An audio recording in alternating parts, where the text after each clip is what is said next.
मौलाना सरदार अहमद साहब रहमतुल्लाह अलैह के पास ना एक बूढ़ी अम्मा अपना बेटा छोड़ गई। तो हजरत साहब ने को 2, 4, 5 महीने रखा। तो बाद में उसकी अम्मा को बुला के कहा कि भाई तू बेवा है, बेटा तेरा यतीम है, मैं नहीं चाहता कि इसका वक्त ज़ाया हो। ये पढ़ने पढ़ने वाला कोई नहीं, सारे नहीं भाई पढ़ने वाले होते। अब यहाँ उलमा बैठे हैं, मैं बेअदब भी ना हो जाऊँ। कुछ पूरे 8 साल लगा के भी आ जाते हैं, सनद भी उनके पास होती है। नाराज़ ना हो जाना, ये तो सब अच्छे लोग हैं। सनद होती है पर पता पुता कोई नहीं होता। ये आला हज़रत ने लिखी है बात। सनद होती है, पूरी डिग्री होती है, उस पर कई लोगों के साइन भी होते हैं। तो बहुत सारे तालिब इल्म ऐसे होते हैं जो मदारस में कहते हैं मैं फाजल फलां हूँ, लेकिन कोई शय पास। तो मौलाना सरदार अहमद साहब मुहद्दिस आज़म पाकिस्तान रहमतुल्लाह अलैह उस बूढ़ी को कहने लगे तेरा बेटा कौन देना है, पढ़ना पढ़ाना इसने कुछ भी नहीं, तो यतीम बच्चा है, कल को तो कहेगी कि मेरे बेटे ने वक्त ज़ाया किया तो वापस ले जा। बूढ़ी अम्मा रोने लग गई, कहने लगी मैं पढ़ाने तो नहीं लाई थी, मैं तो आपको रब का वली समझती हूँ, मैं तो नौकरी कराने लाई थी। नौकरी हज़रत अनस बिन मालिक कहते हैं मेरी अम्मा भी हुजूर की बारगाह में दे गई थी। तो हुजूर की बारगाह में ये नहीं कहा था कि या रसूलल्लाह पढ़ा दें, हाँ हाँ मैं जिम्मेदारी से बात कर रहा हूँ। ये नहीं कहा था हुजूर मुजाहिद बना दें, ये थोड़ी कहा था कि या रसूलल्लाह सल्लल्लाहु तआला अलैहि वसल्लम से मुफस्सिर मुहद्दिस मुहक्किक मुफ्ती बना दें। हज़रत अनस की अम्मा कह गई थी सोनिया जब तक ये रहेगा ना आपकी नौकरी करेगा, ये घर के काम काज करेगा, ड्यूटी करेगा, हुजूर ये आपकी नौकरी करेगा। तो मेरे महबूब ने फिर दुआ कर दी, अल्लाह इसे बरकत अता फरमा। तुम समझता है खिदमत वाला खाली रह जाता है? जितना जायका खिदमत वाले को मिलता है, जो उसके नसीब में आता है, वो किसी का नसीब कहाँ भाई। हज़रत अनस कहते हैं हुजूर ने दुआ कर दी बरकत की। मुझे तो खेती बाड़ी आती भी नहीं थी, पर लोगों के बाग में साल में 1 दफ़ा फल लगता था, मेरे बाग में 2 दफ़ा लगता था। हुजूर ने दुआ कर दी या अल्लाह इसे औलाद दे। फरमाते हैं मेरे बेटे, मेरे पोते, मेरे नवासे, मेरी बेटियां, फरमाते हैं मैं जिंदा हूं और मेरी 100 औलादे मौजूद हैं।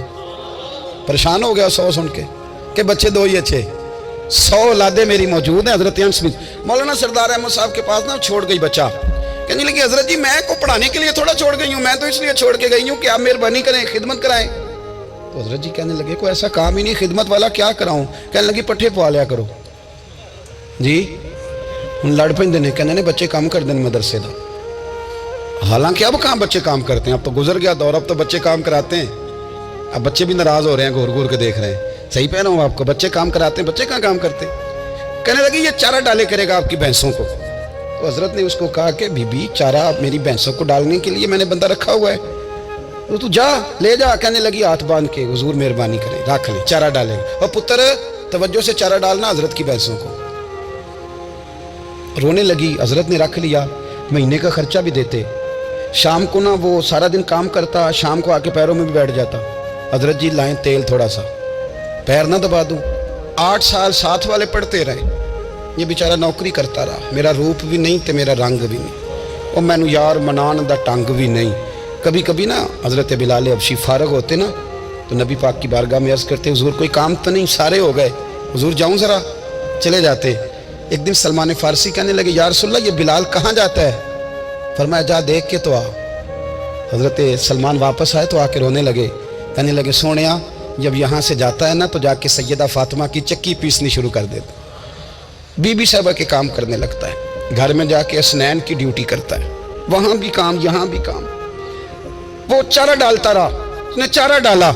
हज़रत मुहद्दिस आज़म की भैंसों को दस्तार फजीलत का वक्त आ गया, सारे पगड़ियाँ सजा के आ गए, आज दस्तार होगी। ये ना पीछे होके बैठ गया, चूँकि पढ़ा ही नहीं था तो दस्तार का है कि दस्तार तो उसकी जो पढ़ेगा, हमने तो पढ़ा ही नहीं, हमने तो यार पढ़ा, घर पढ़ा, ड्यूटी करी। हज़रत मुहद्दिस आज़म रहमतुल्लाह अलैह के यहाँ जब ऐलान होने लगा ना कि अब दस्तार होगी, तो हज़रत ने पहला ऐलान उसका फरमाया। तो मजान वाला बंदा कपड़े भी कभी कभी बदल देना, वो कहता है जिस हाल में भी था मैं पलट के देखने लगा कि पढ़ा पढ़ाया तो है, कोई शय नहीं। तो ये माजरा क्या है, पीछे से उठ के आए तो कहते हैं बाकियों की दस्तार किसी आलिम ने की, किसी सूफी ने की, लेकिन ये भैंसों को चारा डालने वाला जब आया तो मुहद्दिस आज़म ने फरमाया पगड़ी के बाल को कोई हाथ ना लगाए, ये सारी दस्तार मैंने करनी है।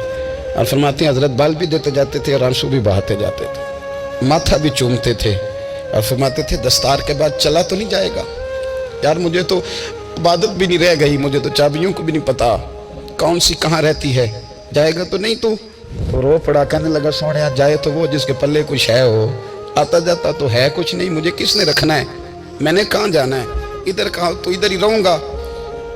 اس طالب علم کے سارے استاد بھائی کہتے ہیں اس نے دستار کرائی, پڑھا پڑھایا کچھ نہیں, پر جو مسئلہ اڑ جاتا تھا نا, وہ جو اڑ جاتا تھا نا, وہ جا کے اس سے پوچھتے تھے تو کتابیں کھولنے کی ضرورت نہیں پڑتی تھی.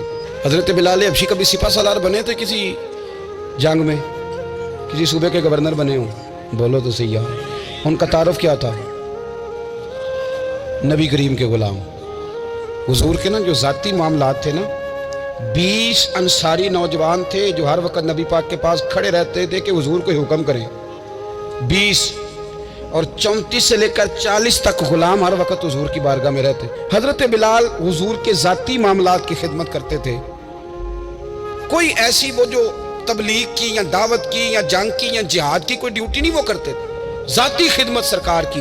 حضرت عمر فاروق وہ شخص ہیں کہ جنہوں نے کبھی کسی بندے کو خاطر میں نہیں لائے ہوئے, لیکن جب حضرت بلال آتے تھے نا تو جناب عمر اٹھ کے کھڑے ہوتے تھے, کرسی چھوڑتے تھے اور پھر ایک نعرہ لگاتے تھے, کہتے تھے یا بلال انت سیدنا, بلال تو ہمارا سردار ہے یار, تو ہمارا.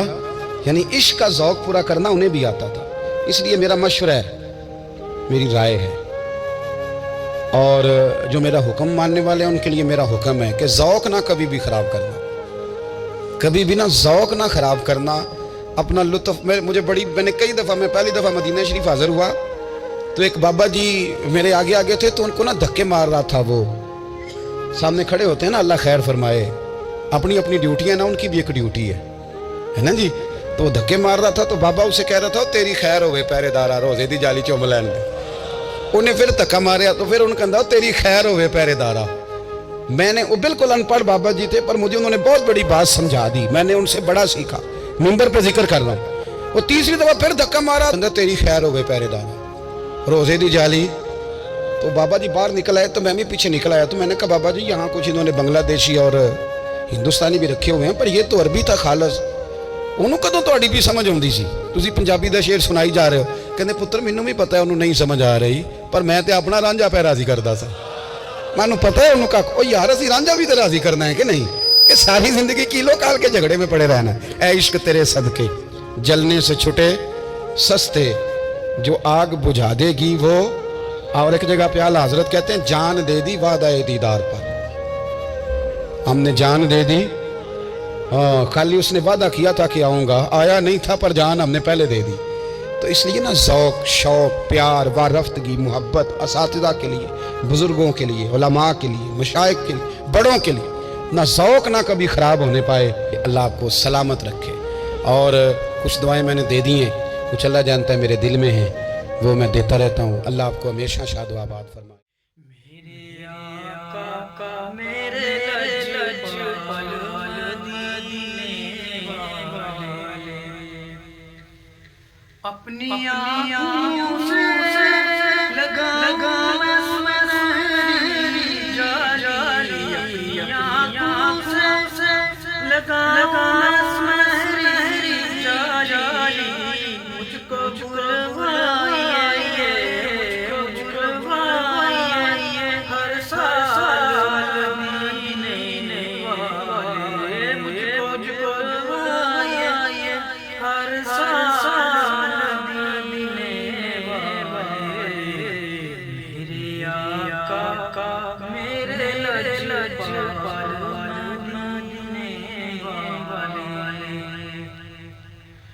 اپنے دکھ درد سنا میں کسے تیرے سوا, اپنے دکھ درد سنا میں کسے سوا, بن تیرے کون, بن تیرے کون سنے حال مدینے والے, بن تیرے کون سنے حال مدینے والے.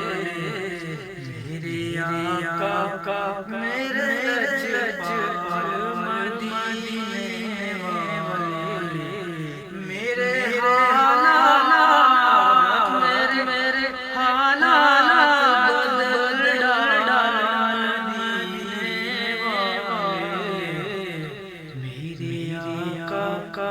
میرے لج